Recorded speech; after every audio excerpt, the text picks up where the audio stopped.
We were just talking about what makes a Japanese garden, and you said it's kind of hard to define because there's different visions of what it means, but it's sort of the particular, like being very particular about how the plant grows and looks, right?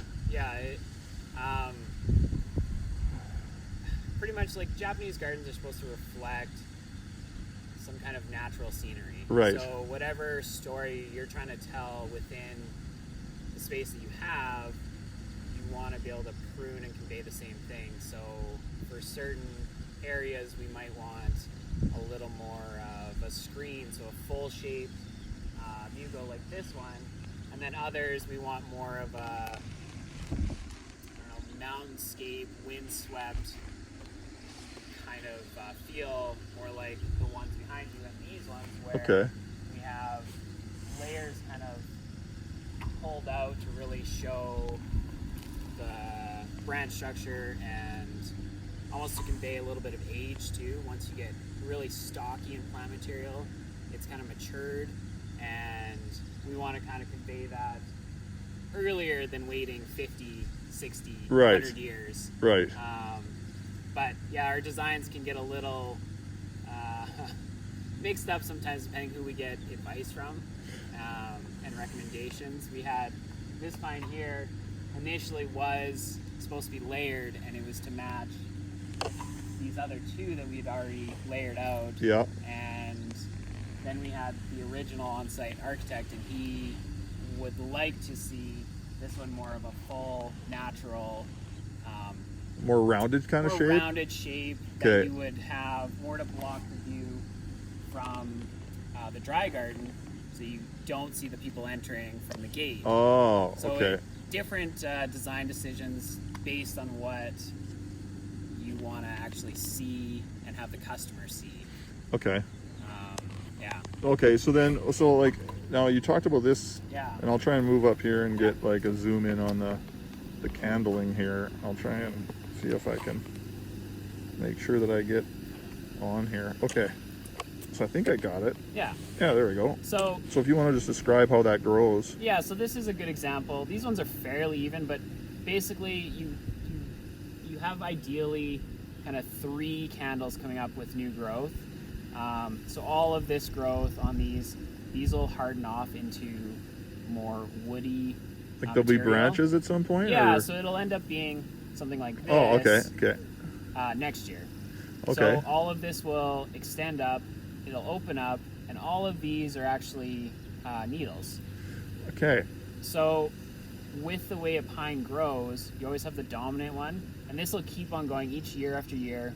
You'll have the center one will just keep on extending. For us, we want to always break this line, so we're actually going to take this out. Okay. And now we have one branch splitting into 2. I'll actually get rid of this back one. So now we have 2. And what we want to do with this, on pine, we want to see a binary growth. So it almost goes from 1 to 2 to 4, and you have just a nicer branch structure to look at. So is that kind of like, I'll just focus up on the one, like right, say right there. Is that where you've trimmed it and now it's breaking off? There's like 2 branches at the bottom, and then it breaks off to 4 or 2 again, and then you just kind of split off, and depending where you want it to fill out. So this is kind of the top. So we have more of a dome to this one. Which is kind of more of a natural shape than having the really hard, flat tops. Right. We'd rather have it a little bit rounded, a little bit softer.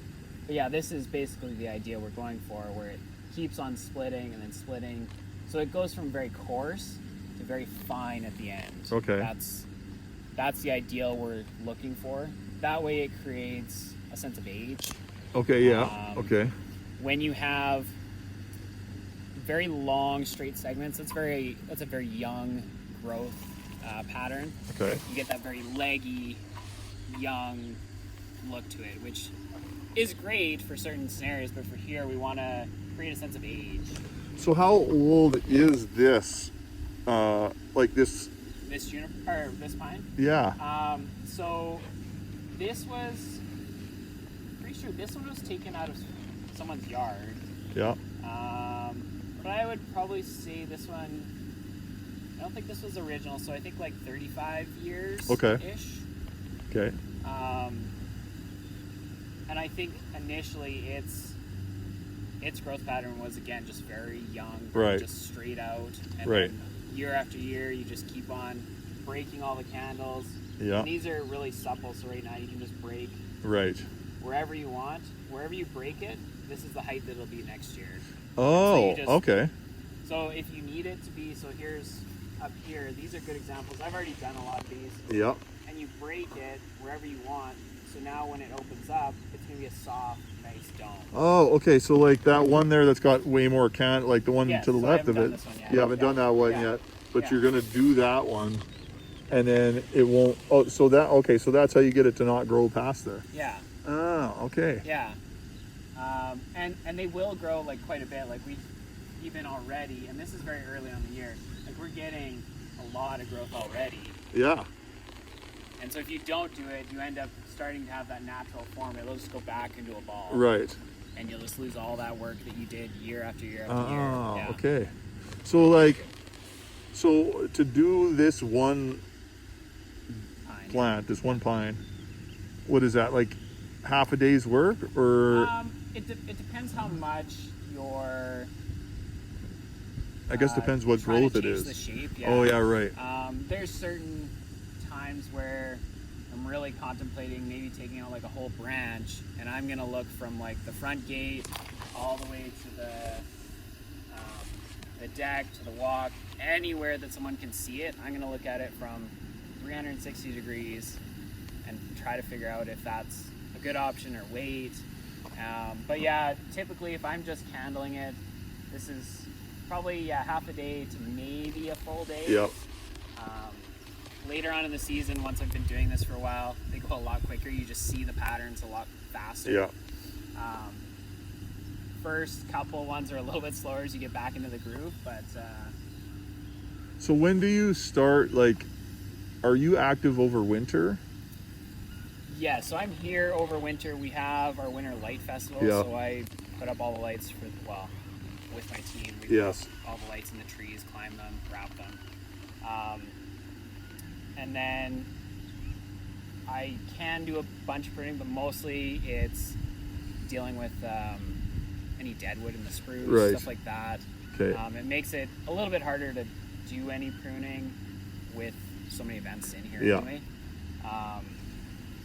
But in the winter, we would only do like structural pruning. Yeah. So if we really saw like an issue where we needed to bring a whole head down or something, and we would do that. But that's more for like the Scots pine. Okay, like the big ones over there. Yeah. Okay. Well then, here, let's maybe go over to that one tree where we were talking about the